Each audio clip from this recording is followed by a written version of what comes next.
मी अश्विनी. तर आतापर्यंत आपण पावसाची अगदी आतुरतेने वाट बघत होतो आणि फायनली पाऊस आला.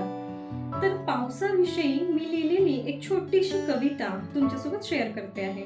आणि त्यानंतर माझी जी लिखाणाची जर्नी आहे, मी लिखाणाची सुरुवात कशी केली तिथून तर एक पुस्तक पब्लिश करण्यापर्यंतचा माझा जो प्रवास आहे, हा मी थोडक्यात तुमच्यासोबत शेअर करते आहे.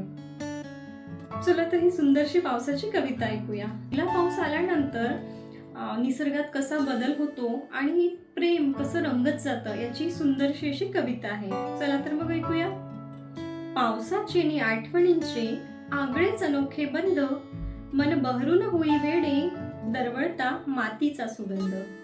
रिमझिम बरसात आणि चिंब भिजता स्वच्छंद, अलगद स्पर्श होई सरींचा अन मन होई बेधुंद. सरी सरीतून स्पर्शून जातो तो धुंद गार वारा, तना मनावर नकळतो तो रोमांचकतो शहारा. सजते धरणी पांघरुणी साज सुंदर हिरवा, मनात फुलतो अलगद प्रेमाचा मोर पिसारा. कधी अचानक मनी माझे आठवणींचे काहूर, कानी पडता मेघ गर्जना लागे मनी उगाच हुरहुर. आपसूक खुणावे घट्ट मिठी अन प्रेमळ स्पर्श आपुलकीचा, दूर होई मनाची घालमेल अनुभवताना क्षण प्रेमाचा, अनुभवताना क्षण प्रेमाचा. तर ही कविता मी काही वर्षांपूर्वी लिहिली होती. तर लिखाणाविषयी म्हणायचं झालं तर साधारण 7 वर्षापूर्वी मी एक छोटासा ब्लॉग लिहिला आणि एका ब्लॉगिंग प्लॅटफॉर्मवर पोस्ट केला. त्या ब्लॉगला खूप छान असा प्रतिसाद मिळाला. तेव्हा असं वाटलं आपण लिहू शकतो आणि लिहायला हवं. मग असं छोट्या छोट्या कथा लिहित गेले, कविता लिहित गेले. काही ब्लॉगिंग प्लॅटफॉर्म्सवर या कथा कविता मी पोस्ट करत गेले आणि त्याला वाचकांचा खूप छान असा प्रतिसाद मिळाला. त्यानंतर मी स्वतःची एक वेबसाईट सुरू केली, एक फेसबुक पेज क्रिएट केलं आणि त्यावरही खूप छान असा रिस्पॉन्स आला. बरेच जण मेसेज करायचे की आम्ही दररोज तुमच्या नवीन कथा कवितांचा आतुरतेने वाट बघत असतो, तर तुम्ही रेग्युलरली पोस्ट करत राहा. आणि अशा प्रकारे मग हुरूप वाढत गेला आणि मी लिहित गेले. सध्या तर लिखाणाला फारसा वेळ मिळत नाही. ऑफिसचे टायमिंग, घरचं रुटीन यामुळे लिखाण कमी जरी झालं असलं तरी ज्या जुन्या माझ्या कथा कविता आहे त्या वाचताना आजही तितकाच आनंद होतो. लिखाणाच्या सुरुवातीला मी काही शॉर्ट स्टोरीज आणि कविता लिहित गेले आणि त्यातल्याच काही 1-2 जे कथा माझ्या होत्या, सामाजिक कथा, त्या न्यूजपेपरला सुद्धा पब्लिश झाल्या. मग बऱ्याच वाचकांचे फोन आले.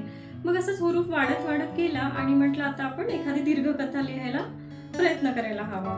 मग मी लिहिलेल्या प्रेमकथांना खूप छान असा रिस्पॉन्स यायचा. ते बघूनच मी पुढची स्टेप म्हणजे अशी ठरवली की आता 25 भागांची कथा मालिका लिहायची.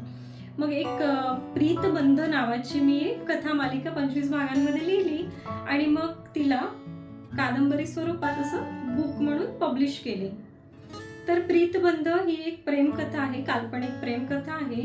तर ही 3 वर्षापूर्वी मी माझी स्वतःची एक बुक लॉन्च केली आणि त्याच्यानंतर या कादंबरीला खूप छान असा प्रतिसाद मिळाला. ज्यांनी ही कादंबरी वाचली त्यांच्या खूप छान छान प्रतिक्रिया आल्या. लिखाणाची जी सुरुवात शॉर्ट स्टोरीज आणि कवितेने झाली होती ती येऊन पोहोचलेली प्रीतबंध नावाच्या कादंबरी म्हणजेच बुक पब्लिशिंग पर्यंत. तर हा जो पूर्ण प्रवास होता हा खरंच खूप सुंदर अनुभव आहे आणि हा अनुभव आज तुमच्यासोबत शेअर करताना सुद्धा मला खूप छान वाटतंय.